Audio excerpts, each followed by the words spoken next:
what the hell is going on? What the hell is going on? What the hell is going on? Yeah. What the hell is going on? Tell me what the hell is going on? What the hell is going on, baby? What the hell is going on?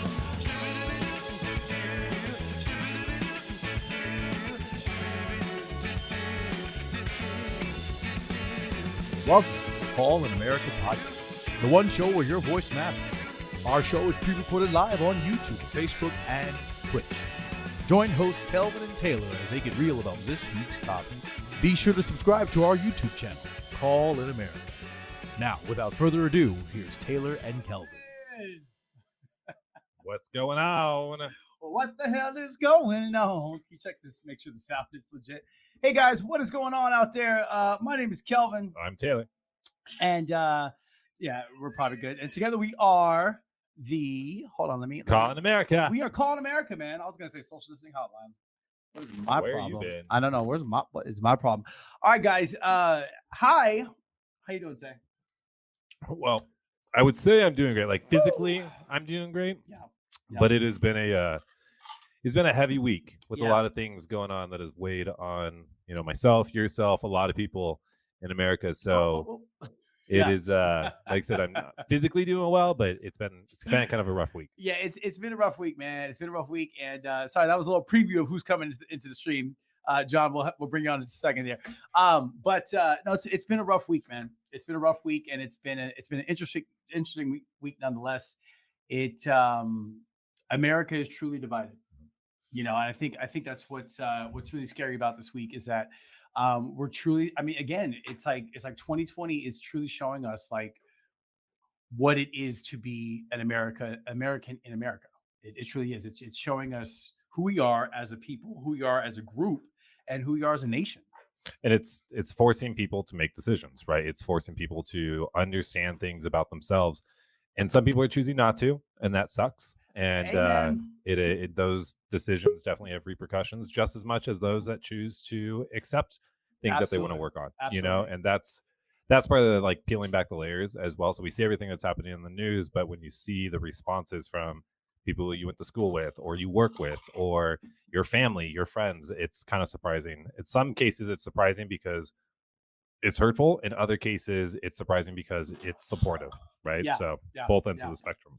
So, and I think that's absolutely true. I think that's absolutely true. Because you're right. You're seeing people that you were you're seeing people that you grew up with. You know what I mean? I this week I realized like people that I grew up with and like we're so close with growing up. I started getting really active on Instagram, and like there's a whole nother level of like just like what the hell is going on Instagram, and it's from people that I was so like who knew me, and who loved me and I loved, but it's just like, whoa, when did you become this person? You know what I mean? Because I pretty much been the same. Would you agree with that? Like I've been the same growing up. You know what I mean? Like I haven't faltered on like what I feel about humanity and what I feel about people in the world, and like and what you're seeing is that you're seeing these people come out the woodworks, and they are just like, it's just interesting. Well, we've had conversations with friends and family of like, well, it is what it is, and it may be a tough pill to swallow, but why does that have to tarnish the relationship? It's like, well, because it does. It does. Like, it does. And that's like it just does. Like I can't respect somebody.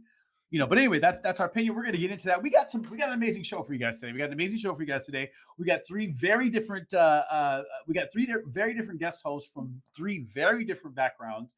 And that's what we like to have on the show. Is like to have different people, different ideas come to the table and really kind of discuss. So we've got John Kavanaugh, we've got Dallas Vance, and we've got Damon Bowling, who he and I go way, way back. But I can't wait to get them all on. We're going to kind of open house it today. Three guests. We're all talking about the same thing. We're talking about we have four different like hot segments that we're going to be talking about. We're going to be talking about Sunday night, Jacob Blake. We're going to talk about what that was all about, where your thoughts were, what you felt about that. We're going to talk about protests versus riots, right? Like I want to get into that and understand like what that truly is to the people out there. And then we're going to talk about Mr. Kyle Rittenhouse. I hate even giving his name fame. I honestly do. This is my personal opinion, not the opinion of the show. I hate giving his name fame because it just hurts my heart what's happened. And then we're going to talk about the idea of, or this notion that bringing up people's past to justify their murders is like legit. So that's our hot topics for tonight. So I have a question though. So we obviously have guests coming on throughout the show. Yeah, They're going to speak on their own segments, but yeah. if people want to call in, how do they do that? So you call in, guys. So this is how we're doing the call-ins. Okay, call in America used to be about you called in, we'd have a discussion with you. We now have guest hosts, so the dynamic is switched. We'd love to hear from you. You know what I mean? We'd love to hear your thoughts, your opinions on it. There's not going to be really a dialogue between us because you can't hear our guest hosts, and we're kind of okay with that. So call in, ask your question, or speak your truth, and then we'll weigh in on it. You know what I mean? If you guys like the conversation that's happening tonight and you want to add to it, by all means, please do so. And if you question what's happening tonight, by all means, do it. All opinions are welcome. You know what I mean? And Tuesday says we made the mistake of watching the RNC while on the treadmill. Hey guys, welcome to the stream. You can also comment. We will read your comments out there, guys. So a couple of ways you guys can interact. First and foremost, if you could share the stream out there, that'd be awesome. We want to hear from different perspectives tonight. So share the stream. That's number one. Number two, you guys can comment. Okay, we'd love to hear your comments as we're talking. Just put it in there. If you have a question, you can do that, or you can call in. Okay, so and then follow us on YouTube. Follow us on YouTube, guys. We are streamed live on Facebook, YouTube, Periscope, and Twitch. We were going to do Twitch tonight, but we're not. Neat. Okay, we're gonna bring in our first guest, man. It's John Kavanaugh. I'll let him introduce himself. Let's welcome John Kavanaugh to the stream. Hi, everybody. John Kavanaugh. Do you want me to kind of just give a super brief synopsis of who I am? Baby, I want you to give us. So this is what I want you to do. I want you to give us a brief synopsis of who you are, and then we're gonna get into it, my friend. I want you to take the lead. I want you to talk about Sunday night. I want to talk about where your head was at Sunday night, what your thoughts are about Sunday night. Take about a minute or two and speak your truth. Go ahead, baby. The floor is yours. Thank you. Hi, everybody. I got notes, so I'm gonna be glancing down once in a while, but I grew up in predominantly rural white America. I literally do remember when I first saw a Black person in real life. I grew up without television. Up until then, I saw them in National Geographic. That was it. And I don't think a lot of people can say that. But I was fortunate enough to not be subjected to television and the biases that were being presented. And I think I was raised by a wonderful woman that it wasn't in my vocabulary. And so I didn't encounter it until a later age. It didn't feel right to me, but I didn't know how to address it. I'm still learning how to address racism. I think I've made some big leaps, thanks in part to Kelvin and a few other people. And I feel I'm a work in progress. But Sunday night, I look at this and say that, when you last broadcast was a week ago, none of us who are on this thread right now even knew who Jacob Blake was. And I feel like we shouldn't know who he is.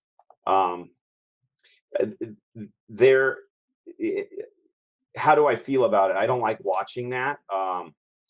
I clicked the link. I hadn't watched it until I clicked the link that I didn't know it would go live. And once you're watching it, you watch it. I wasn't there. I don't know all the details that led up to it. I can't believe from the past that anybody in that situation is 100% believable due to the fact that I wasn't there. What's come out since then, you can justify all these things. But the fact of the matter is that the police officers are not meant to be judge, jury, and executioner. They never have been. This isn't the Wild West anymore. The police officer's job was to detain that person. They did not do that successfully. And despite his actions, whether you agree, disagree, say he should sit on a curb, there isn't anything that justifies that there was a legal means to do it, or just for the sake of the fact that it's a human being to use what would be considered excessive force to remedy that situation. And that's my opinion on it. I think that for me, what I'm seeing, I'm going to jump to the other point you wanted to talk about people using their past to justify their death. In that moment, how much of the past did anyone know? They have no idea. The police officer, oh, maybe he knew about warrants, whatever. I mean, I know people that have 3 warrants out and they don't know until they finally get pulled over. The fact of the matter is that when he in that situation, people that bring up the past to justify the death I love debate. I graded very well in debate, and in my opinion, what we have here on Facebook and social media are micro debates, and they're being performed by people that know nothing about the protocol of a traditional debate. They basically turn it into an argument, and you get sucked into that debate by being sidetracked from what the initial debate was supposed to be about. And that is a tactic. It can be used successfully by someone who's a master at debating. I shouldn't have said that. But anyways, it can be used successfully to sidetrack your opponent, but it's also used by people who are ill-equipped and unknowledgeable on the topic, and they're diverting it back to your basic core instincts and keeping you off of that topic. And I think that if you're going to successfully try to spread a message, you have to stop them, and you almost don't go down that rabbit hole of trying to counter every response that they give you, because it's taking away from the initial argument. Where if you were at an actual debate that was being judged, they would stop you, they would disqualify you, you would lose points because you went off topic and you're no longer arguing the initial thing that you were debating. So I try to stay hyper focused on that. And so when people are doing that, they're trying to pull you off of what the actual issue is, let's get down to the core of that. It's racial inequality, it's systemic racism. And when we start arguing about these little dinky diatribes, we're taking away from that argument. So I love it, John. I love it, John. I think you're absolutely right in everything you're saying. Taylor, weigh in. What are your thoughts on everything? Yeah. So you said about the cops, right? And that they should not be. What was your exact 3 things? Judge, jury, and executioner. Judge, jury, and executioner. Come on and now. I think that's spot on, right? So can you maybe elaborate a little bit more on that? Well, how do you keep them from being? Most people see that their motto. I'm a businessman. I managed restaurants for 30 years. I've encountered millions of people, and it's really good to glump humans into one big pot. And my quick, if somebody said, "What do you think of humans in general?" the number one word that comes to my mind is selfish. And that is all across every race, every religion, every age group. We are a selfish being. I am included. But you fight that. You have to fight through that. You have to put yourself in other people's shoes. And when you're in customer service, that's something that you train to do. You train yourself to put yourself in the customer's shoes so you can adequately take care of them, appease them, do all of those things. Well, I spent my entire career doing that. I can apply that to everywhere in my life. And that's where I really started to go, wait, how can I argue an argument when I don't know what size shoes they're wearing, let alone put myself. So here's something that I want to kind of interject on is that, there's this idea of like, this is not it's not a debate, we don't want to argue different points and whatnot. My question is this, is that like everyone is viewing the same video. Correct. Right. And so it's so really, truly, it's not even about like you saw it from a different angle. You saw it from the same angle that I saw it from. How are we getting different perspectives? Perfect. From viewing something at the same time from the same angle. There's not very clear. It's very clear what's happening, in this video. This man's been shot 7 times. He's been shot 7 times. And you said that you don't usually watch these videos. I'm gonna tell you right now, this is probably the first video that I watched in years. And I remember like 2 years ago, I watched like a full video in full stop. I still haven't watched Floyd. I have not watched what is his full name? I do apologize. There's just so many damn names, but I haven't watched Floyd's video yet where he had his knee on the neck. I know what happens. It's black murder porn, right? And I know what happens. I don't need to see it. It's very traumatizing for me to see it. We were actually in bed watching watching a scary movie, and something just popped up on my timeline. I happened to click. Same thing that happened with you, John. Something it just popped up, and I just happened to be watching it, and I'm seeing. I'm like, oh man, this is kind of crazy. But I'm honestly in my most giving the benefit of the doubt. I was thinking that what was going to happen because I heard the black woman say, "Don't you do it? Don't you do it?" I thought like the cops were going to like stand down and do all the stuff, but then boom, you see it, 7 gunshots, and I remember I like stopped. I got up, I like hit the bed, and I like got up, and I was like, God damn it! And I got up and I like walked away from the movie. I said, I can't finish the movie. I can't do anything because it was just like, I don't like to watch this type of stuff because it takes me away. And I sobbed. I mean, I was out that night. Anger turned into rage, and anger turned into rage. A sense of depression the rest of the week. I've been down. I honestly, I've been down. I've been in bed all week. I have not been able to get up. And it takes that much of a toll out of me. And I don't speak for all black people, but I can relate to black people when I say that this shit is exhausting. It's exhausting. You know what I mean? And it took it out of me today. Or this week. So go ahead. I do have, so back to kind of the judge, jury, and so the executioner. Well, I like to say, you know, they have their business motto on the side of their car. It doesn't say judge, jury, and executioner. What does it say? Almost anybody who has seen a police car in this entire country, they normally say on one of the fenders to protect and serve. But the cop that shot him has been quoted in the past. So let's talk about knowing the past. You know, who knows that cop's past? The police department. Come on, right? man. And so he has on record said, I'd rather be tried, or I'd rather be judged by 12 than carried by 6. What do you think that means, John? Ooh, goodness. I think that what it is it's where the police training mindset has gone. And I do understand it. When you take a job where they put a sidearm on you, and they say, I might not come home to my loved ones tonight. Yeah. And their training is geared towards recognizing a threat.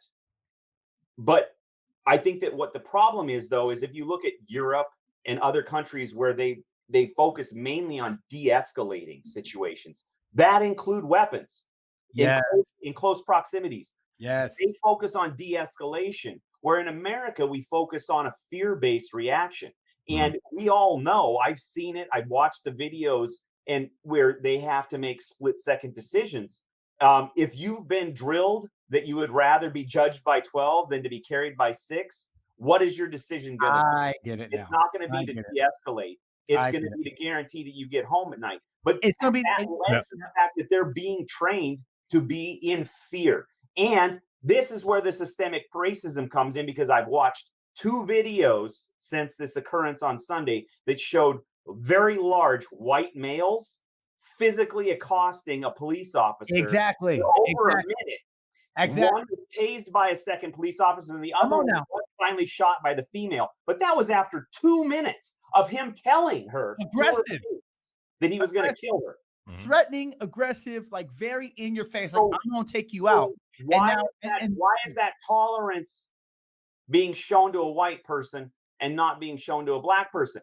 It isn't justified. And people can argue, and they can, and, you know, I know you say it's not a debate, but that's where we go right back. We go right back. Argument right back to where is this coming from? Here's the thing, my friend. Here's the thing is that the country is divided. We're divided right now, and we're divided between, and this is my personal opinion. We're divided between racists and anti-racists. That is bottom line. Correct. And you can muddy the waters with a lot of other things, but what you're looking at is, and it was a word I wrote down when you were talking in the intro, and where you can take those groups, and in the middle ground is indifference. Woo. And what you have is you need to take those people that are indifferent and tell them to get out of the debate room, or the word that I recently learned is you no longer can be just against racism. You have to become anti-racist. Other than that, you're indifferent, and nobody. And at that point, and it's easy as a white man. Yeah. It is very easy for me to be indifferent. You saw one of the debates that I got into yesterday. And With your family. You do Very not interesting, need yeah. to care about this. Yeah. It will not affect you. Me giving a shit about one way or another. Are we allowed to swear on this? Sorry. This is an adult show. It's an adult show. You be your damn self. You hear me? I can be indifferent and it will not affect me, except for my precious little sports. Come on now, hey. Encountering people with that, I'm like, go watch golf. They will not affect your indifference in any way. It's a bunch of old white guys predominantly, walking around. I'm here for it, John. We have a comment from a viewer who says it's dog eat dog world, and that's what that means. What are your thoughts on that? Speak to that. And then we're going to bring in Dallas in just a minute here. Go ahead. Speak to that. Well, this is where it comes down to too, is like, I always like to simplify things because it shuts people up, or it gets them to think, or it does both. Dog eat dog world. That touches on selfishness right there. Yeah, absolutely. It touches on that. But what it also shows is what I spoke to early. You are no longer putting yourself in another person's shoes. If you're only thinking of yourself, you are never looking at the greater good. And it's been proven time and time and time again. And I use it in my business practices. Yeah. If I wanted to an entire restaurant to succeed, I cannot look at it and say, I need to make the most money. I need to do all these things that make me happy, because in the long run, the entire restaurant will fail. And I lose my job. And we have to start looking at the world that way. When everybody is better, it lifts everyone. And that monetarily, that's racially, that any way you put it and really what we have to look at is not just racial inequality, it's economic inequality. And come on now.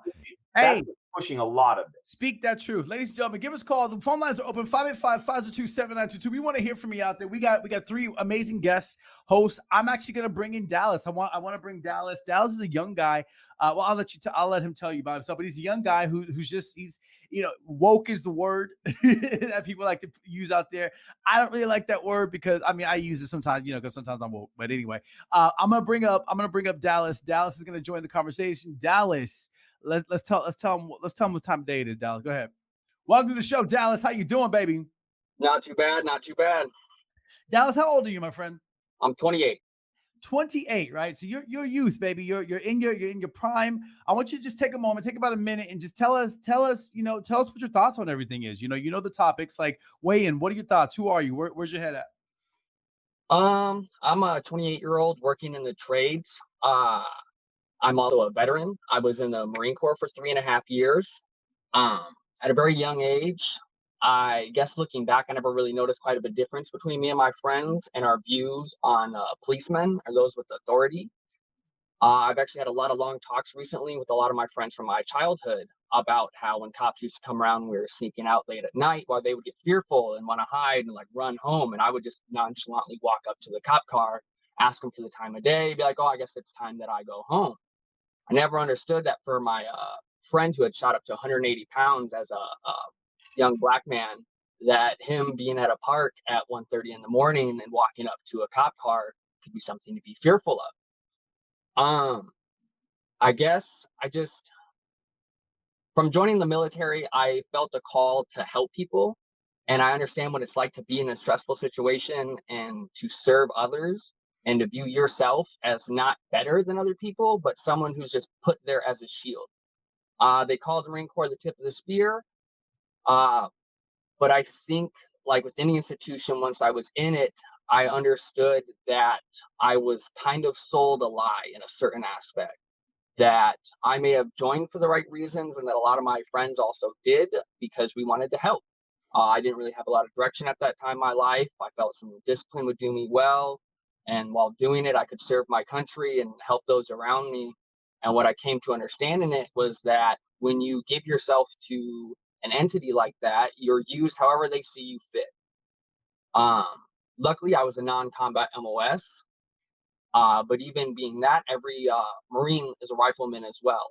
So we are taught how to shoot. We are taught basic close quarters combat, how to handle a threat, how to de-escalate situations, how to take someone down, how to deal with stressful situations. And just what I've seen from these past couple months, ever since the George Floyd video, is just this blatant misunderstanding of what it is to be a servant of the people and to give these people a pass for being inept at their own job. And when all these people speak to how stressful it is to be a police officer and that we need to cut them a break and give them a slack, you don't understand what it's like. You can't imagine what it is to be fearful for your life and to react in these, situations. I'm like, you're right, but I'm also not a police officer. I wasn't trained on how to do this. I'm not the one with the gun. And what we repeatedly see is that we expect a civilian, and especially a black male civilian who has seen these videos, who knows that they're killed at 3 times the rate during police encounters as white men, who know if they make a reach for their wallet or a hairbrush or have a toy gun or in the wrong place or have a hoodie up, like they can legitimately be killed. And what we see is them being fearful for their lives. And then trained police officers with weapons are more scared of an unarmed civilian than the civilian is of the armed policeman. And we give passes to cops who react fearfully and don't control the situation. And then we blame victim blaming. And then you blame the civilian for not listening to a command. Well, they should have just listened. They should have laid on the ground. They shouldn't have turned. They shouldn't have done this. And all I see is like, yeah, well, that cop shouldn't have been fearful for his life from an unarmed civilian. The statistics are out. It is literally more dangerous to be a pizza delivery driver in America than it is to be a police officer. Hell, It's a statistical fact. And so when people act like the cops need to be fearful of their lives, like, yeah, you're right. Some of these situations, you may see your fellow police officers die. You are put in dangerous situations, but like you chose that. Like no one chose to be black. Like you were born to your skin color. And for people to give passes to these trained servants of the people while expecting civilians to react more rationally and be calm, I think is just absolutely ludicrous. So, ladies and gentlemen, there's a reason why I brought Dallas on the show. And Dallas, first of all, thank you for that. Thank you for that, for all of that. Like that just was absolutely out of control, amazing, and so spot on as far as I'm concerned. Right? Again, my opinion is not the opinion of the show, but it's definitely my opinion as a black man in America. And I think you speak a truth there that is just so. It's just so interesting that we all don't get that. And that's kind of what I want to talk to both of you guys about. And of the 3 white men here, like why? My question to you 3 is that why are people? Why are? And I'm going to say what I said what I said. Why are white people having such a hard time dealing with this? Understanding that first of all, blue lives don't exist. A blue life is an occupation, not an actual life, right?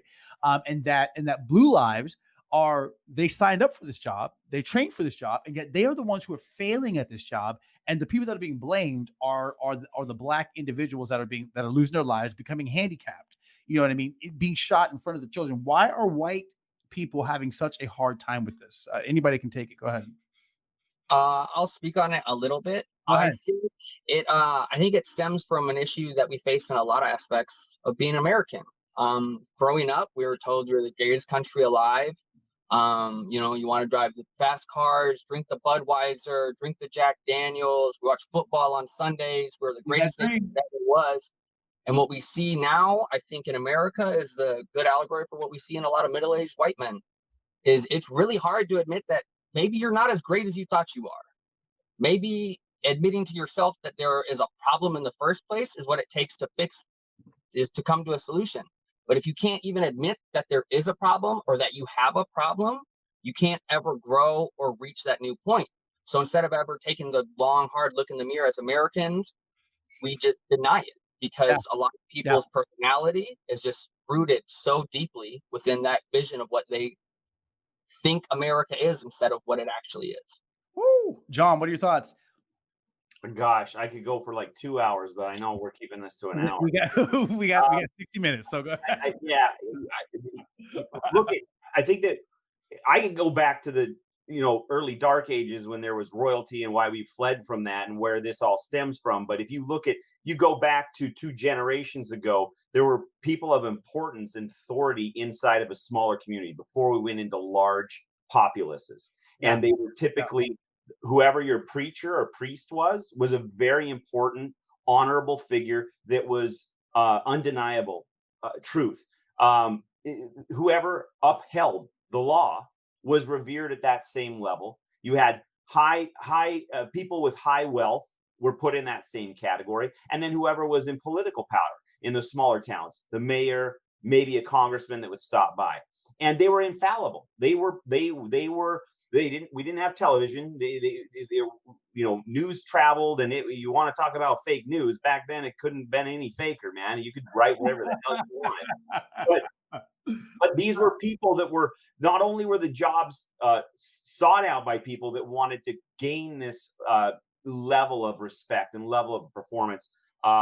Priesthood, growing up Catholic, the priesthood was one of those things where if you chose to become a priest, man, your mom was the happiest thing ever. All the old biddies thought that your family was the greatest. You're going straight to heaven. And nobody likes hearing that there was quite a bit of wrongdoing over the past 200 years in the Catholic Church. And that's a person of respect, and they deny that because it's like Santa Claus. They were taught that this is the way it was. My mom said that. My mom's mom said that therefore it must be truth. And what happens is they're basing their belief system, and they're never questioning it. Once it's set in place, which is usually by the time you leave your household, they don't question that. And what I found is people that seek further education typically go through that phase of questioning that. And that's why a lot of people don't they go to college and they become a liberal. No, they open up their mind a little bit. But I learned the term, and I'll say it right now: confirmation shopping. So they have an ideal set of beliefs, and then they absorb whatever, and they confirmation shop. They henpeck what gives value to that belief and what supports that belief, and they cast everything else aside. And it's a level of self-absorption. It's like, this is who I am. This is what I've experienced. Therefore, it's highly unlikely anybody else experiences it. Exactly. Like their word is the final word, right? That's so crazy. I feared getting pulled over by the police because I hated getting tickets, and I was usually speeding. Come on now. I've never been pulled over. I've never been pulled over by a police officer and feared your damn life. T West, take the floor. What are your thoughts, man? No, what's going on? It's very similar to what both of them are saying. So I do think that it's back to systemic racism and how, white Americans are trained, and they grow up learning that they're the end all be all, not only within America, but within the world as well. I saw a YouTube video of, it is in our TV, it's in our media, as John was saying, but even growing up without television, you see it in school books, you see it in magazines, you see it in the newspapers. And I saw one YouTube video about and it was an older one back from the 90s, and I can't remember her name. She's very well known for. You're talking about the white teacher, guys. You know who that is? White lady. The white lady. What's her name? Oh God, what's her name? Think of it. So basically, put it in the comments. She had brought out this map that showed the United States comparable to the rest of the world. Absolutely. And on this map, the United States looked much larger than other countries like Africa. Right. And so even from a map standpoint, we're Jane Elliott. Is it Elliott or something like that? Anyway, go ahead. Sorry. And you got that right. Yeah. It's showing the United States greater than other countries like Africa, right? And then you pull an accurate size map, and she had all these facts that basically broke down how inaccurate it was, but it's basically half the size of Africa. But we start from a young age learning that white people are better than everyone else. And so when that's ingrained into you at that level, and to your point, John, you start going to college and you start to open your eyes a little bit, and you start doing your research. Now there's these things that are happening in the world that's forcing people, where we started back in this conversation at the show, people are being forced to make decisions. Do you want to accept this as yourself inside of you and be better from it? Or do you want to fight against it, right? And it goes back to ego. It goes back to fear, having to give up something of yourself in order to bring others up above you or side by side with you. Yeah. And that's where people are saying all lives matter, or I don't want to apologize for being white. And it's just, it's ingrained into people. Right. All right, John, go ahead and tell us where they can find you, John. We're gonna bring on Damon in just a second here. Tell them where they can find you, my friend. Thank you so much for joining the conversation. We're gonna bring on Damon to replace you. Go ahead, baby. You can just find me trolling Facebook and pointing out things and torquing off half my relatives and friends. But I keep my world big. I do not unfriend people. I have half of my people. I have staunch Republicans on my page and flat out, crazy liberals. But I keep my world big because in all honesty, it makes me much more attuned to what their mindset is. And if you're going to try to change people's mindset, you have to know it first. You got to know it. And if you're going to debate somebody, you better know you got to know exactly what they think about things. I'm in love with it. And I love the fact that John was on the show tonight, because I do see him on Facebook. I always see him going back and forth with people and debating them, and more often than he wins. He makes a great point that gets them back down, and to a point, you could almost say that John's the master debater. Hey, ladies and gentlemen, we got the master debater. Thank you so much. Thank you, John. Thank you. All right, guys, we got a newcomer coming to the stage right now. His name is Damon Bowling. He's absolutely amazing, and I really want him to weigh in. I want him to talk with Dallas, because Dallas is a young cat, got some things to say. Damon's not an old. I don't want to call him an old cat. I'll let him introduce. Worst intro ever. I know, worst intro ever. We got Damon Bowling to the show. How you doing, baby? I'm good. Good. I don't want to call you an old cat, but you know what? I earned every single one of these. There you go, baby. There you go. Take the time, my friend. Tell us who you are. Tell us what your thoughts are. Where's your head at? The floor is yours. Well, I'm really, really grateful to be here. Thank you for this conversation and for bringing it out to the open so that we can discuss it. I think discourse is really important of what we're going through right now. Like many, like yourselves, it's been a tough week. We all woke up to some very disturbing news once again. Where another Black man was gunned down. And I am grateful that he has survived, because the difference this time is that now he's going to be able to tell his story. And unfortunately, the victims before him were not able to tell their story. So my prayers are going out that he hangs in there. One of the things that this conversation has really sparked that's beautiful is I'm hearing two things.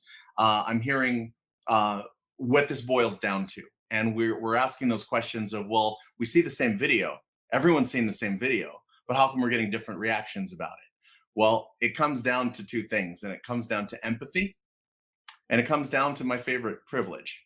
So empathy is that understanding that as being able to walk in that other person's shoes and understanding what their life is like and understanding what they're going through emotionally.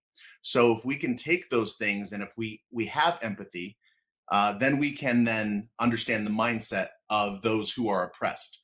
When you hear that all lives matter argument, it's because we're not using empathy.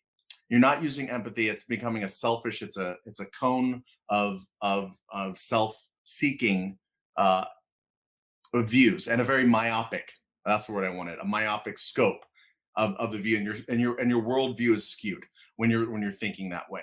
And if you lack empathy for others and others' plights, then that's a problem, and that gets into little psychological issues. But we can't diagnose everybody. Privilege is one of my favorite topics because it for some reason gets touchy. It's a trigger for some people. It's also my observation is that when white people hear the word privilege or white privilege, that they feel that it's weaponized. And I think that is because it's sometimes not clarified or explained properly. So here's a crash course on privilege. Privilege is neither earned nor anything to be ashamed of or embarrassed about. It just is.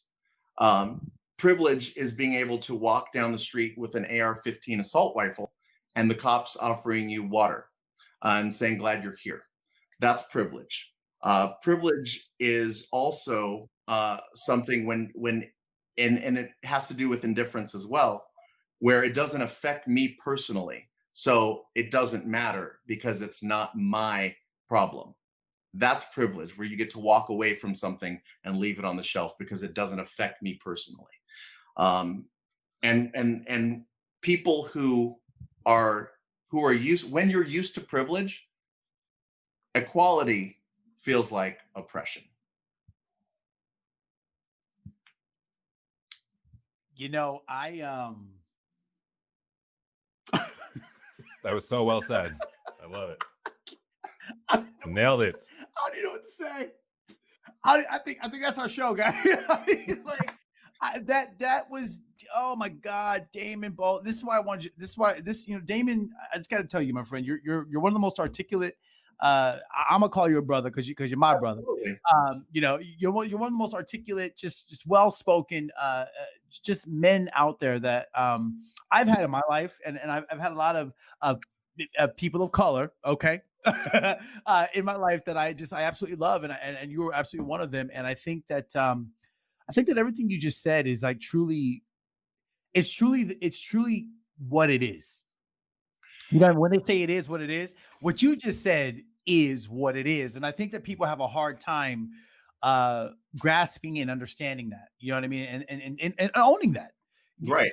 Because you have privilege, doesn't make you a bad person. Right. And I think that people get this idea like, I don't have privilege, but yes, you do. Right. Yes, you do. Because they equivocate it to monetary things. Come on, man. Come on. I am Black and I'm Latino. Come on. I have to, when I've been pulled over, when my husband drives, he doesn't get pulled over. Absolutely. I get pulled over.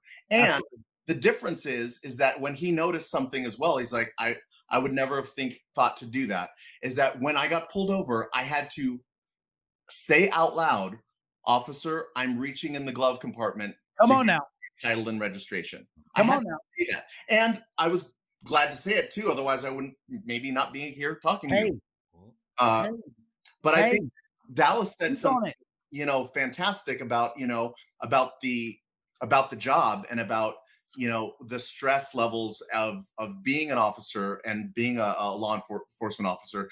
What Dallas touched on is something that I care about so much, is that right now, what we're witnessing here in America, as we are witnessing an industry and a faction that is inherently broken right now. There is something wrong with this system when it's no longer protect and serve, it's comply and obey. Come on now.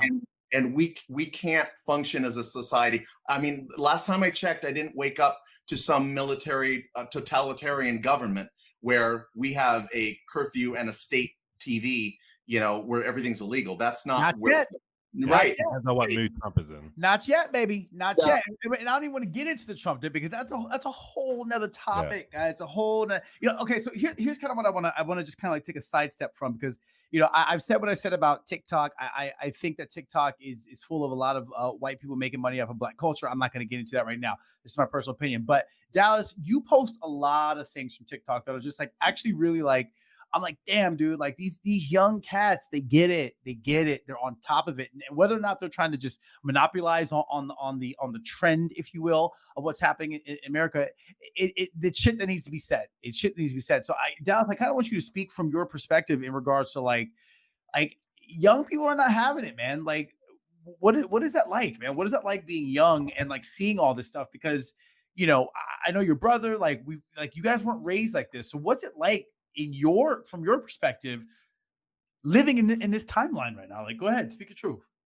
I think TikTok's got a bad rep. I think there's definitely what you're talking about. There is a lot of that silly people dancing in front of the camera, doing ridiculous things. But what have I discovered on it? I joined it because my brother was on it and he's a performer. And what I slowly realized is that if you look for it, you can find a lot of niche communities of people speaking directly to like thousands of people. I've discovered this Latin lawyer who does dances and talks about new laws that are coming out in the current state of affairs. An indigenous man of America speaking about the Ojibwe and a lot of the genocides that happened and cultural differences there.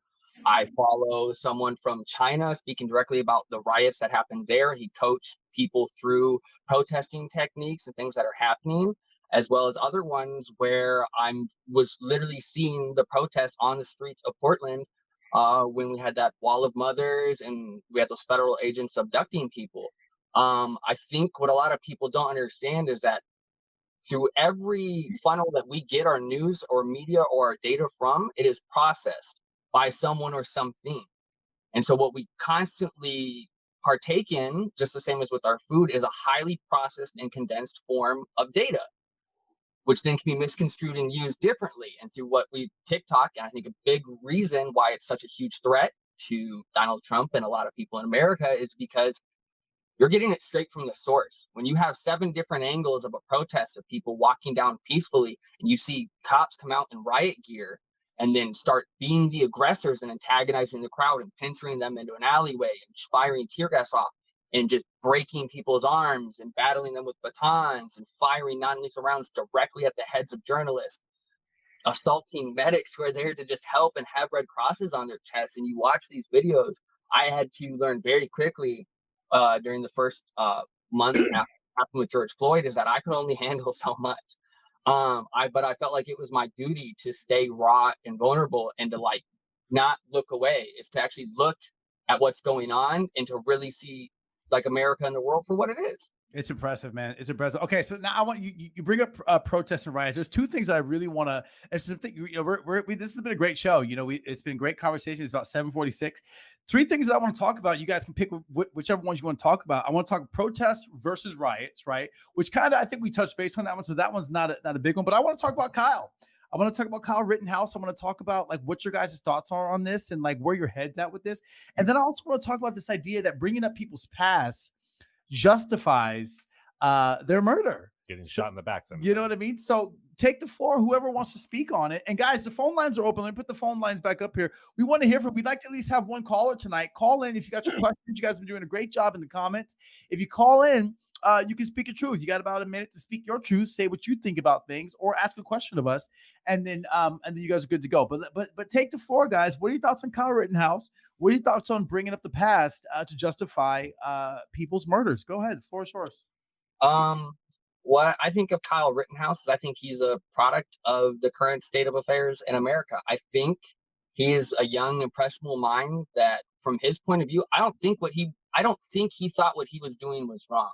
I don't think he understood the gravity of what he was doing. I think through some very like pro-violence rhetoric that has become normal in America, where if you don't agree with someone's other political opinion, that you are justified in ramming them with a car and then having our president offer to pay your legal fees. I think he just didn't have anyone around him to really tell him what he was doing or why it was wrong. He traveled across state lines. So that was one felony with an illegal firearm. There's no stand your ground law in the state that he was in. He went to protect someone else's property and then has been seen brandishing weapons at protesters from before things even went down. I think if you go somewhere looking for a fight and a reason to use the weapon you have, you'll find it. And I think that's exactly what happened.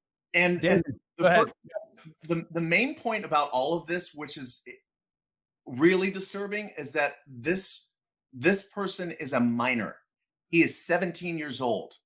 He is not an adult. He is too young to serve in the military, let alone open carry. He can't. That is a minor who is not an adult, whose parent, clearly something, obviously, that there is a problem with the responsibility there, and that he was not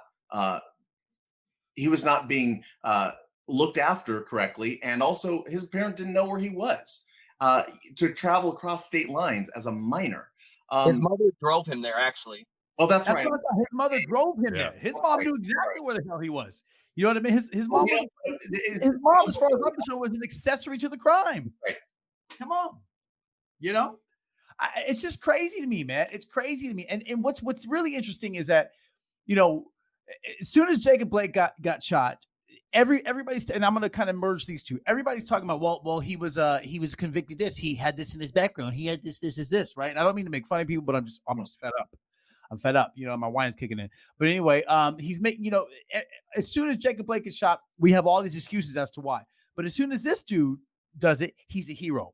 we had the one reporter or whatever. She's like, I want him to be my president. I want him to be my and Coulter. I want him to be my president. I want him to be my You're setting up what the hell? What GoFundMe the hell are you talking about? And you said it earlier too. It's like it's bloodlust. It really is, because now we can justify why we can hate. Because he had warrants. He'd been arrested previously. He was on meth. And these are George Floyd. And also with Jacob. This is and also too, what we do know is that there was a knife on the floorboard. So who cares? As far as I'm concerned, who the fuck cares? I'm sorry. Who cares? That does not justify 7 times. This man had a rifle. This man had a rifle and already killed 2 people and walked past the cops. Yeah, and drove himself home. I saw 2 things in that video, because Dallas, what you were saying is, you're giving some understanding to where his head was mentally, right? Like he thought he was doing a good thing. But I saw 2 things in there. That the first time he shot the first man that he shot, he was standing around and more people were coming over, and they started turning their faces to him. He got scared at that point. And if you're scared from what you just did, you know the difference between right and wrong. He ran. Early after that, when he killed the second person, he walks up to the cops and he's waving them on. Let's go. Look what I did, guys. Look what I did. He's proud of what he did. He's proud of killing other people. So I truly believe, while yes, he may have been raised in a way to think that way, but still he knows the difference between right and wrong. And I saw that on that video. Whether he can carry, he can't carry, whether he was brought up in a white neighborhood, doesn't matter. He knows the difference between right and wrong, and he doesn't have the right. No one on the police force has the right to kill anyone, right?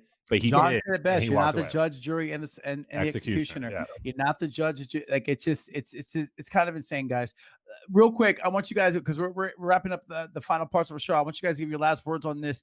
What are your thoughts on bringing up the past to justify a murder? I want you guys to each talk on that, and then we're gonna give our final thoughts. I don't even know if I want to do 3 things tonight, but go ahead and give what your to speak your truth, guys. Honestly, it is the plain simple truth. It is justification for racism and to be racist and to have excuses about why it was okay to shoot a black man or why it was okay to shoot a black woman who was asleep in her bed.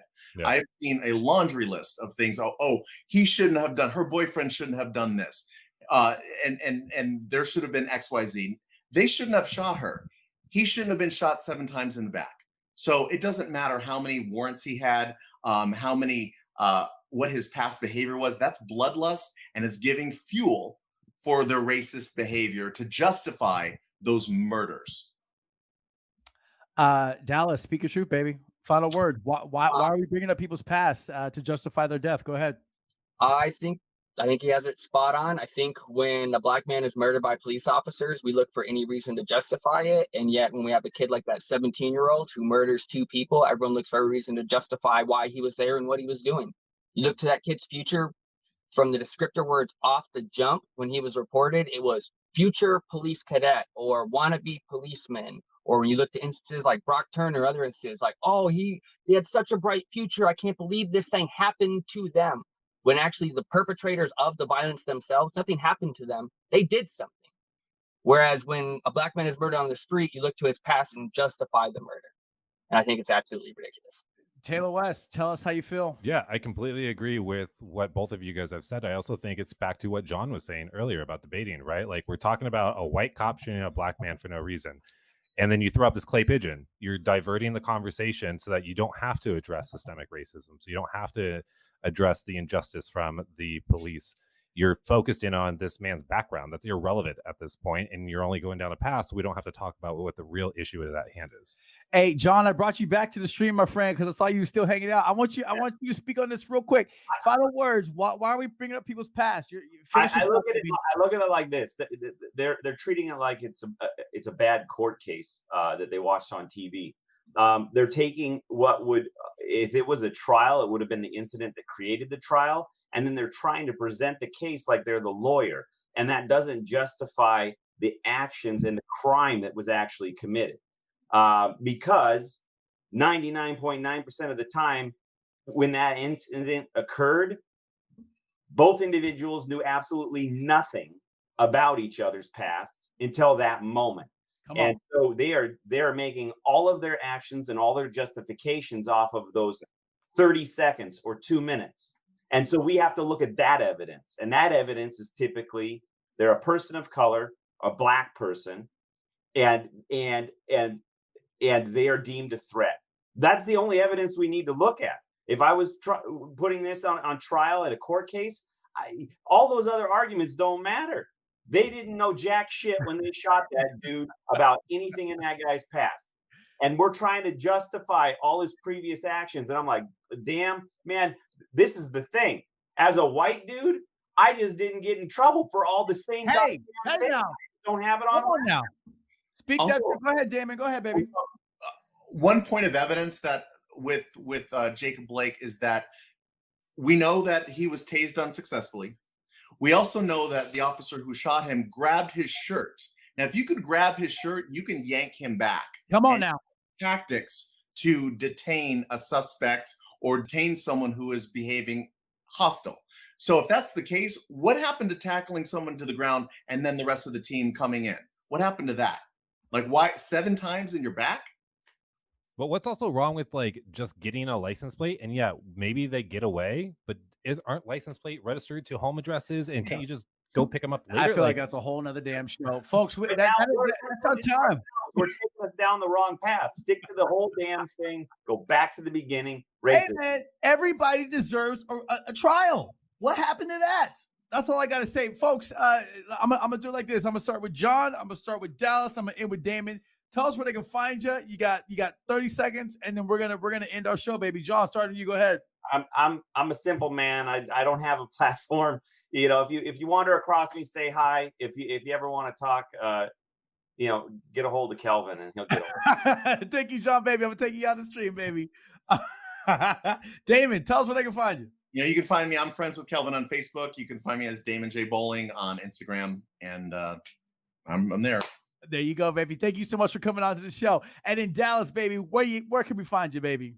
You can find me on Facebook. I'm friends with Calvin, or you can find me on Instagram and TikTok at DAJOROVA. That's Dodgerova.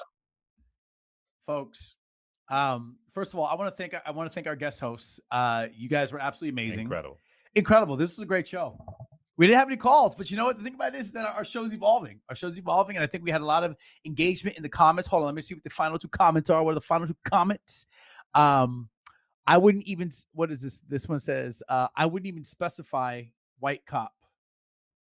Javier, right? Hi. Oh, Javier is a cute one. You're a cutie. Stop hitting on our guests. I know. I'm sorry. I don't want to hit on y'all. I'm sorry about that. But cop culture, baby. Listen, cop culture, man, it just is what it is, Tay. I'm not even going to do 3 things, man. We're going to forgo 3 things because it's just some tough times right now. And yes, I know what we could have done as far as what America could have done better. Missed opportunity, and what they're looking for. Missed opportunity for America is that we're not coming together. What you guys did well was that, I don't know. Yeah, honestly, I don't know. And what we're looking forward to is peace. So I'm gonna do that for America. What are your final thoughts on today's show, Tay?